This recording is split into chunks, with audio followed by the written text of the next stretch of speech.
আসসালামু আলাইকুম, আমি নাইম দক্ষিণ কোরিয়া থেকে সবাইকে স্বাগত জানাচ্ছি আমার ইউটিউব চ্যানেল নাইমিলিতে।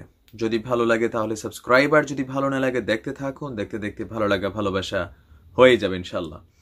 দর্শক, আসলে অনেকটা ভীত, আমি অনেকটা ভীত সন্ত্রস্ত, আবার ভাবছি যে এই ভিডিওটা করাটা কতটুকু উচিত হবে, কিন্তু আসলে বিবেকের তাড়নায় আমি খুব সামান্য মানুষ, খুবই ছোট একজন মানুষ, তারপরেও যেহেতু দেশকে ভালোবাসি আর সেই কারণে আসলে এই ভিডিওটা করা।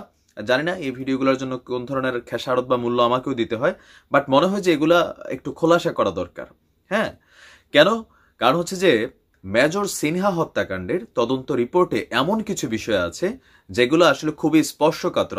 আমি লাস্ট আমার ভিডিওতে বলেছিলাম, আপনি দেখেন মেজর সিনহা হত্যাকাণ্ড নিয়ে তথাকথিত আমরা যারা ইউটিউবিং করি, ফেসবুকে কথা বলি, অনেকেই কিন্তু নীরব। কারণ এই ইস্যুটা আপনি দর্শক হিসাবে যত সহজে উপভোগ করছেন, আর আমি যখন কন্টেন্ট বানাচ্ছি আমার পিঠের উপরে অনেক কিছু ঝুলে আছে, তারপরে এগুলো নিয়ে আমরা কাজ করছি, ঠিক আছে? নয়তো এটা নিয়ে সবাই কথা বলতো।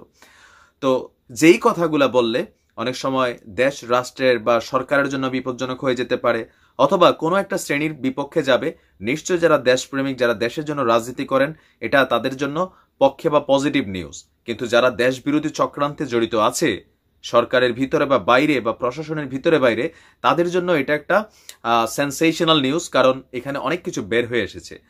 তদন্ত রিপোর্টটা কয়েকটা পত্রিকা প্রকাশ করেছে। প্রকাশ করার পরে আমি আসলে খুঁজছিলাম যে কোথাও একটা নির্ভরযোগ্য সূত্র যেখান থেকে আমি নিউজটা করতে পারি। এখন আমি আজকে দুইজন ব্যক্তিত্ব, একজন হচ্ছেন ডক্টর আসিফ নজরুল, আরেকজন হচ্ছেন ডক্টর তুহিন মালিক, দুইজনের যেই কয়েকটা স্ট্যাটাস আছে সেগুলো থেকে আমার একটু কথা বলার সুবিধা হয়েছে।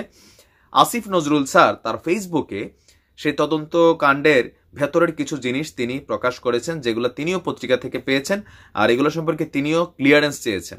তো কি লিখেছেন আসলে? প্রদীপ সম্পর্কিত বিস্ময়কর তথ্য। সিনহা হত্যাকাণ্ডে গ্রেফতার হয়েছিল ওসি প্রদীপ। তার সম্পর্কে বিস্ময়কর কিছু তথ্য পাওয়া গেছে স্বরাষ্ট্র মন্ত্রণালয়ের তদন্ত কমিটির রিপোর্টে। প্রথম হচ্ছে, প্রদীপের কাছে 7.5 লাখ টাকা দামের একটা ব্যক্তিগত ওয়াল্টার পিস্তল আছে।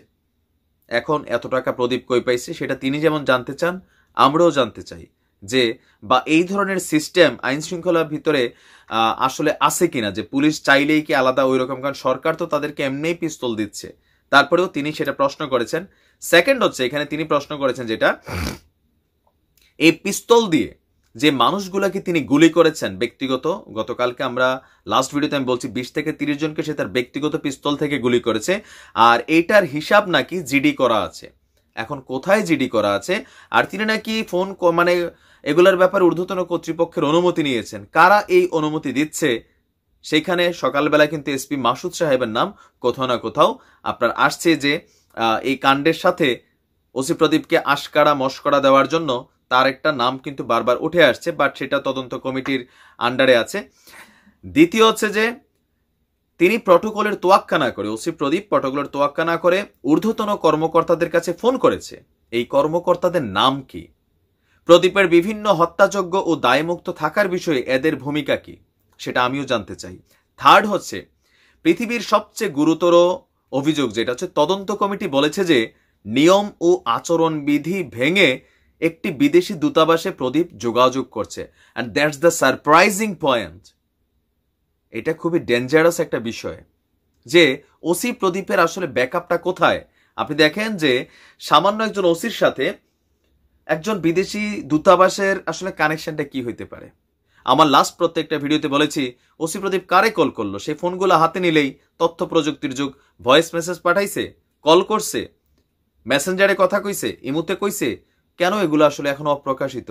আমার মনে ছোট একটা বাচ্চা ছেলের এগুলো দায়িত্ব দিলে থাপড়াইয়া এতক্ষণ এগুলো বের করতে পারতো, কিন্তু ওই যে আইনের ধারা বড়ই স্লো, এটা মনে হচ্ছে। মাঝে মাঝে নিজেই বিরক্ত হচ্ছি।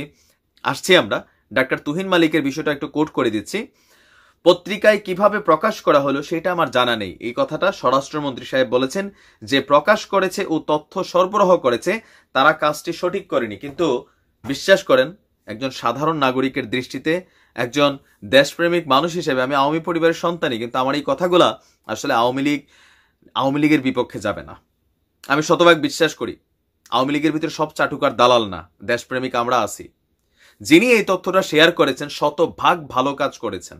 এটা সরকারের পক্ষ থেকে উচিত ছিল পাবলিশ করা, সম্ভবত এইসব কারণেই আপনার এই তথ্য প্রতিবেদনটা জনতার সামনে আনা হয়নি। কারণ এইখানে যে বিষয়গুলো আছে, এটা একটা নতুন করে একটা আলোড়ন সৃষ্টি করার বিষয়। 3টা বিষয় এখানে, যে ওসি প্রদীপের সাথে কোন বিদেশি দূতাবাস, তদন্ত কমিটির কাছে নিশ্চয়ই সেইটাও আছে।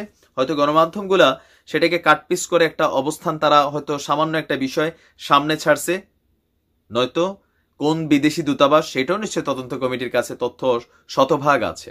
ইভেন এই ওসি প্রদীপের ব্যাপারে তদন্ত কমিটি সেখানে কিন্তু এসপি মাসুদ সাহেবের নাম এনেছে।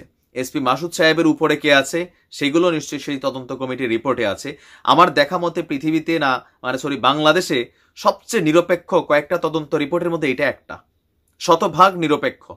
এখানে যতগুলো তথ্য আসছে, যদি এই তথ্যটা সঠিক হয়ে থাকে যে তদন্ত কমিটি এইটাই রিপোর্ট করছিল, হতে পারে যে মিসগাইডেড হচ্ছে গণমাধ্যমগুলা, সেটা সম্ভাবনা 0%।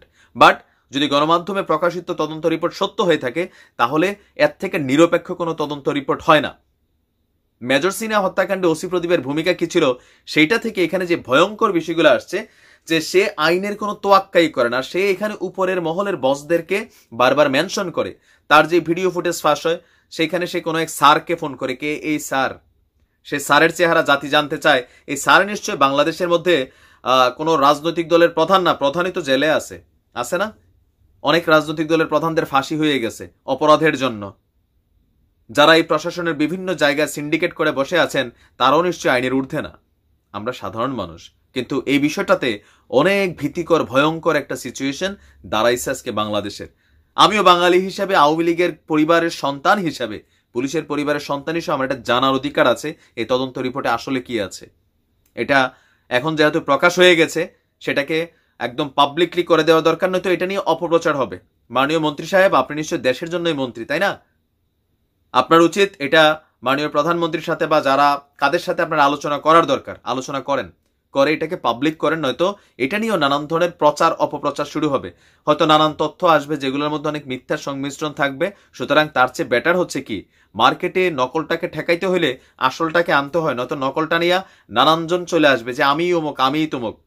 ইমাম মাহাদির মতন এরকম যোগে যোগে বহুত ইমাম মাহাদি আসবে, যতক্ষণ পর্যন্ত অরিজিনাল ইমাম মাহাদি না আসবে ধোকাবাজরা ধোকা দিবে। সুতরাং সেন্সেশনাল ব্যাপার, সেন্সেশনাল রিপোর্ট, দেশ রাষ্ট্র জাতির কল্যাণে কার সাথে ওসি প্রদীপের যোগাযোগ, কোন স্যারদের সাথে ওসি প্রদীপের যোগাযোগ, কোন সেই বিদেশি দূতাবাস, তার এই পিস্তল দিয়ে গুলি করার অধিকার, এই যে সবকিছু মিলিয়ে এগুলার দায়ভার কার, কারা এগুলার করছে, কে এই সিন্ডিকেট, কারা দেশের ভিতরে দেশকে লুটছে ওসি প্রদীপকে বিদেশে যাবার জন্য বা বিদেশিদের সাথে যোগাযোগ করা, সে কি আসলে কারো এজেন্ডা বাস্তবায়ন করছে?